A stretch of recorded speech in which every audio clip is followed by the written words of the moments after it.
What if I told you that Africa, the continent often portrayed as poor and struggling, is actually one of the richest places on Earth? A land with gold, diamonds, oil, fertile land, and the youngest population in the world. Yet, its people are among the poorest.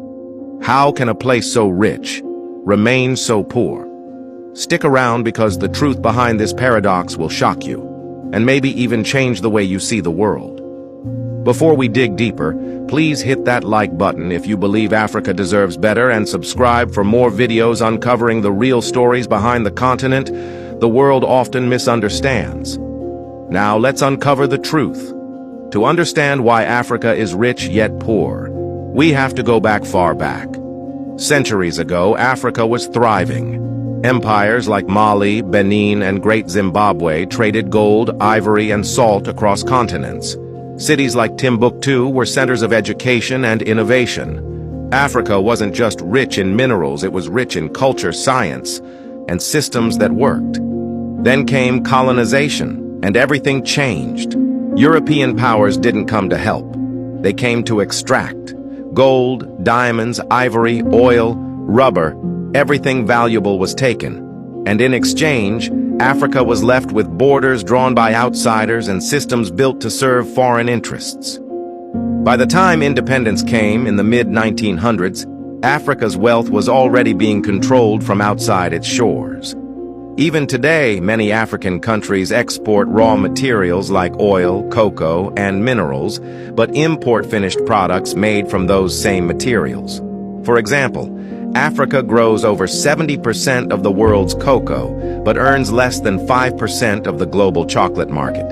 The wealth leaves the continent before it even gets a chance to grow. And then there's the debt trap. Many African nations borrow from global financial institutions under tough conditions, spending more on repaying interest than on education or healthcare. It's like being forced to pay rent on your own house. Still, the story doesn't end there, because there's another layer of control, one that's less visible: neo-colonialism. Foreign companies and governments continue to influence Africa's politics, trade, and resources. Mines are owned by outsiders, oil profits flow overseas, and even local industries depend on imported technology and aid. Africa's riches are real, but they're not in African hands. Africa's poverty isn't natural, it's engineered. It's the result of centuries of systems designed to keep the continent dependent, divided, and controlled. Yet, despite it all, something is changing. Across Africa, young entrepreneurs, inventors, and leaders are rewriting the story. Tech hubs are rising in Lagos, Nairobi, and Accra. Renewable energy, fashion, agriculture, Africa is slowly reclaiming its narrative. The question now isn't why Africa is poor. It's when Africa will stop letting others define its worth. Wealth isn't just about resources, it's about control. Africa has everything it needs to thrive: the land, the people, the talent, and the ideas.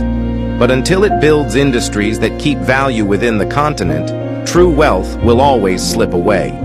It's not about charity, it's about fair trade, self-reliance, and unity.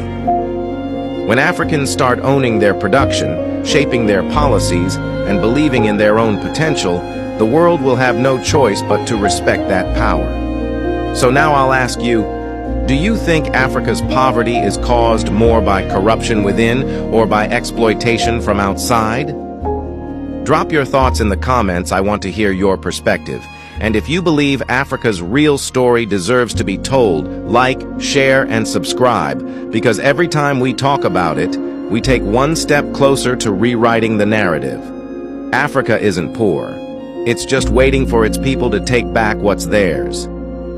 Thank you for watching. Kindly share, comment, and subscribe to our YouTube channel for more foundational history of Africa.